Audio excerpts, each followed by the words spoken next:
Es basketbolu sāku nodarboties 8 gadu vecumā, un tas bija pa lielam izvērtās tā, ka tēvs gribēja māsu sūtīt basketbolā, bet izrādījās, ka 3. bērnu jaunatnes sporta skolā meiteņu komanda jau bija pilna vai kaut kas tam līdzīgs, un tad paprasīja, vai ir puika vai ir puika komanda, un tad tā arī sanāca, ka es sāku trenēties. Man liekas, man labi sanāk izmantot tās savas stiprās puses. Varbūt to, ka es esmu mazliet kustīgāks par varbūt citiem centriem. Protams, man arī attiecīgi pie tā, pie kā jāpiestrādā, ir varbūt jāpieliek vēl pie spēka, lai es esmu spēcīgāks, lai pret tādiem smagnējākiem centriem ir mazliet vieglāk. Nu, kad es biju pavisam mazs, jauns, man velks bija Kobijs Bryants. Nu, vienkārši, nezinu, viss melna mentalitīva, vai ne? Bet nu, kad paaugos, sapratu, ka es neesmu tāds tips spēlētājs kā Kobijs Bryants, kam es gribētu līdzināties, nezinu, kaut kādam Novickim vai Borziņģim, nezinu. Nu, protams, dzimto valodu, loģiski. Es zinu angļu valodu, to noteikti pēc vislabāk otrajā vietā. Davai. To es iemācījos pārsvarā uzaugot filmas un mūziku klausoties, un arī pēc tam skolā. Tad trešā varbūt stiprākā, bet tas jau tādā ļoti vājā līmenī ir vācu valoda, ko es zinu. Arī skolā mācījos līdz 9. klasē vācu valodu, bet pamati ir diezgan pazuduši, diezgan bišķi atsveidzināja Vācijā, bet nav tik labi kā agrāk. Un, protams, krievu valoda kaut ko arī mazliet no rajona draugiem un skolā arī.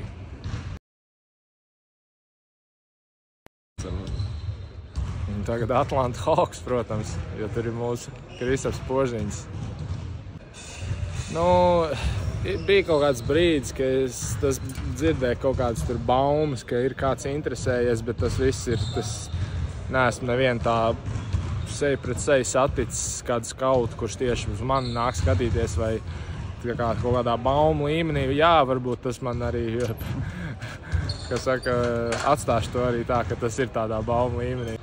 Nu jā, man bija Mississippi komandas biedrs Terence Davis, kurš kādu laiku spēlēja Sacramento Kings. Tagad es neesmu drošs, pēdējā laikā neesmu drošs, kur viņš ir, bet tikko nodraftēja Elijah Martins. Īsti neatceros ar kuru piku, bet viņš ir nodraftēts pagājušajā NBA draftā.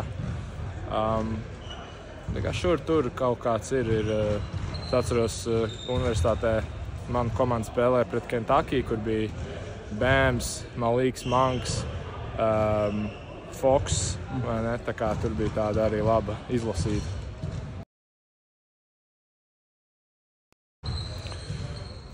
Visslavenākais ir labs jautājums. Nu, protams, pret Požiņu es neesmu spēlējis, es trenējies tikai.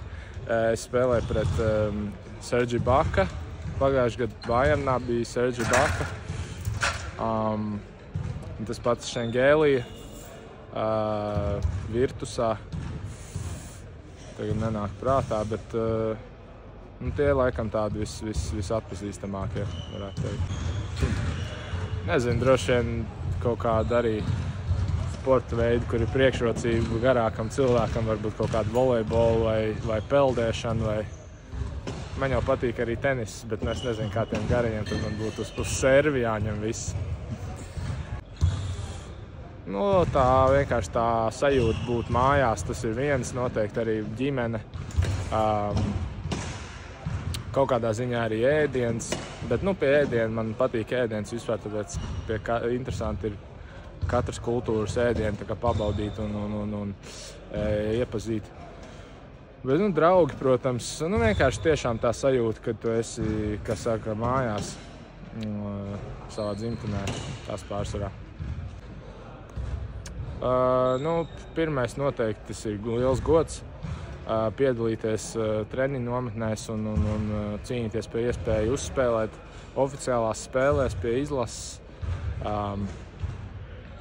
es nevienu reizi neesmu, ja tur nav kaut kāda trauma vai kaut kas tāds atteicis izlasēji, manuprāt, tā ir privilēģija, kas ir jāizmanto. Un, ja man būtu tāda iespēja uzspēlēt, protams, čempiju, tas būtu vienkārši, kā saka, ķirsīts uz tortes.